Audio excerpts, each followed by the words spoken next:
video for UFC 220. Start at the bottom. The first fight is Islam Makhachev versus Gleison Tibau. This fight's tough just because Gleison hasn't fought in like 2 years.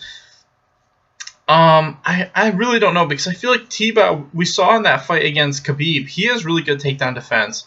And I feel like Islam's one good thing is that it is his takedown offense. And I feel like if he can't get Gleison down to the ground, he's going to struggle. And I feel like the only thing is, like I said, Gleison's been out for a while and he's getting older. So I don't know what he's going to look like. But I'm going to go with Gleison. I'm going to hope that he's, been able to recover from old injuries and shit in this time off. Hopefully get better. And I think if he can keep this fight standing, he should win by knockout. Because he definitely has the much better striking based on before. So I'm going to pick Gleison. I say he wins by knockout or TKO in the first.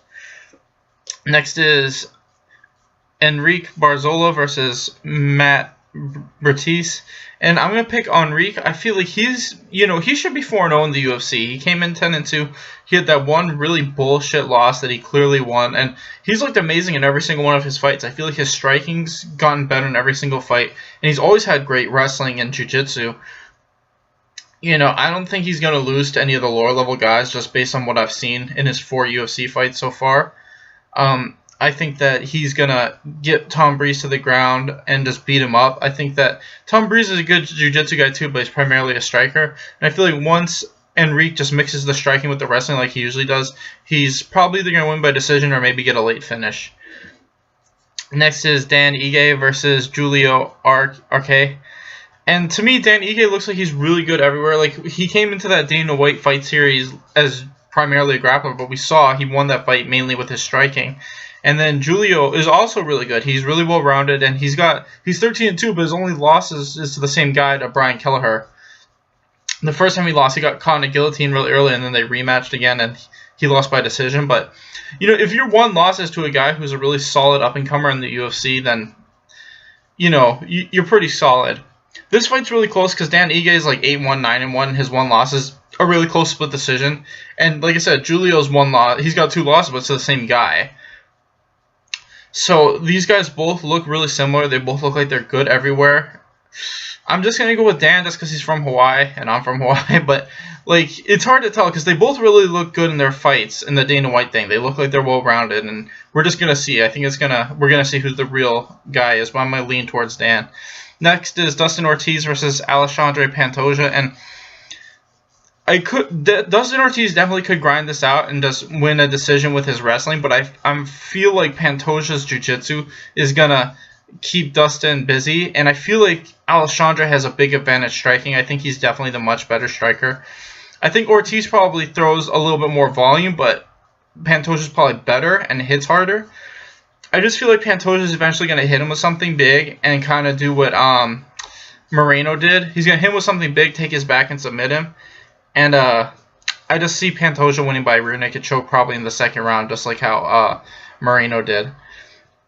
Next is Abdullah Al-Hassan versus Sabah Homasi. This fight happened a couple weeks ago. It was super controversial because I thought Abdullah was gonna just dust him really quick, and he couldn't, and he started to gas. And to me, I didn't realize his gas tank was that bad because he looked like he was gassing really hard, and then he kind of got lucky and hit Sabah with a big shot and dropped him for like a split second. They stopped the fight, and that's why they're rematching so quick. My one fear is that he did get dropped pretty hard, and you don't know how his chin's gonna be like. I mean, remember what happened with Michael Bisping, but I'm still going to go with Sabah just because based on that first fight, it looked like he was weathering that storm pretty well. And it looked like the tide was shifting. He got caught with that one shot and dropped for a split second, but he was definitely much fresher at that point. And I felt like if that fight continued, if he was able to recover, which it looked like he was about to, he was probably going to eventually knock out Abdullah because his conditioning looked like shit in that fight. So I'm going to go with Sabah. I feel like if he can survive that first 3-minute burst, I think he's going to win by second round TKO. Next is Kyle Bochniak versus Brendan Davis. And this fight's close. It could go either way. I'm going to lean towards Kyle. Well, neither one of these guys looks super amazing in my honest opinion, but I just feel like Kyle's got the UFC experience, and I think his boxing's a little bit better than Brandon's striking. So I think Kyle's going to either win by late TKO or a decision. Next is Thomas Almeida versus Rob Font. And these guys both have the exact same thing. They're great strikers, but they're really hittable. And I feel like we've seen with Rob Font, he's lost a couple times just because guys put pressure on him. And when you put the pressure on him, I've noticed he's much more hittable if you don't let him just kind of do whatever he wants. And I feel like that's what Thomas Almeida does. He likes to push forward. But, Thomas Almeida is super hittable too. And if Rob Fons can land a counter, he can knock him out. So I feel like this is really just whoever lands that big shot first is going to win. But I'm leaning towards Thomas Almeida. I feel like if he moves forward on Rob, he should probably land that punch first. And I think he's probably going to win by TKO. Next is Gian Villante versus Francimar Barroso, and this fight's tough just because Barroso could definitely kind of just push Villante up against the fence and grind him out, kind of. I think Francimar definitely has the better conditioning of the two.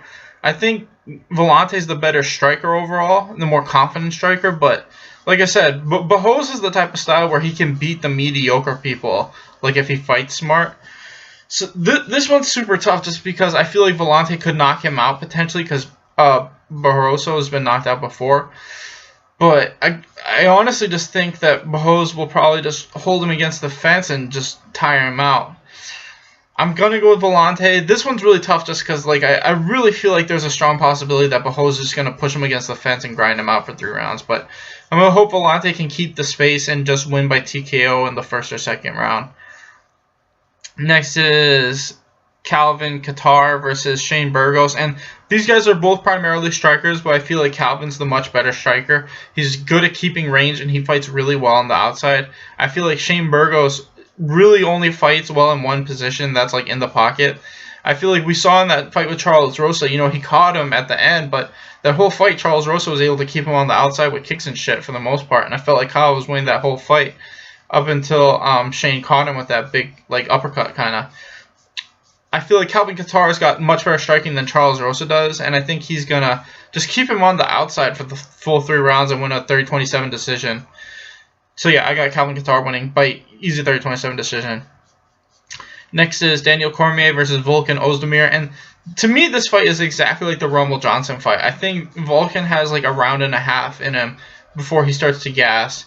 And I don't think he has the wrestling that Rumble did. He doesn't have the size either. I think Daniel Cormier will be able to take him down and beat him up whenever he wants. Unless Volkan can catch him in that first flurry like he did in his last 2 fights. Because that's what his last 2 fights he caught the guys really quick in the first flurry and knocked them out. So that could happen, especially since Daniel Cormier got knocked the fuck out in his last fight. You don't know what his chin's going to be like going into this fight, but if Daniel Cormier still has a pretty solid chin and he's able to kind of clinch up with Volkan and put him down, I think he should win this fight pretty easily. I mean, Volkan already has a submission loss on his record against a guy who can't grapple or wrestle anywhere near as well as Cormier does. So, and it was only 2 years ago when he fought that guy. I mean, Volkan has 1 loss on his record, and you can look it up. That guy's just a decent jiu-jitsu guy. He fights in Bellator. And I feel like, Cormier, like I said, he survives that first flurry. I think he'll be able to put Volkan's back against the cage, get him down, and just beat him up. And I think Cormier is going to win by a rear naked choke either in the first or second round once Volkan starts to get tired. And finally, we got Stipe Miocic versus Francis Ngannou. And to me, Francis Ngannou, the one time I've seen him go past the first round, he was gassing super hard. And that was against fucking Curtis Blades. And that was when Curtis Blades couldn't strike at all. So, I mean, he was lighting Curtis Blades up with every shot in that fight. But Curtis was still able to push him against the fence and tire him out. And he looked like he was dying, at the end of the second round. He looked super tired in that fight. I feel like Stipe could really just do what Kane does. I feel like Kane, likes to do that shit where he pushes people against the fence. And I feel like Stipe can do the exact same thing. I think Stipe just needs to push him against the fence and beat him up there. I think we saw just in the Alistair Overeem fight,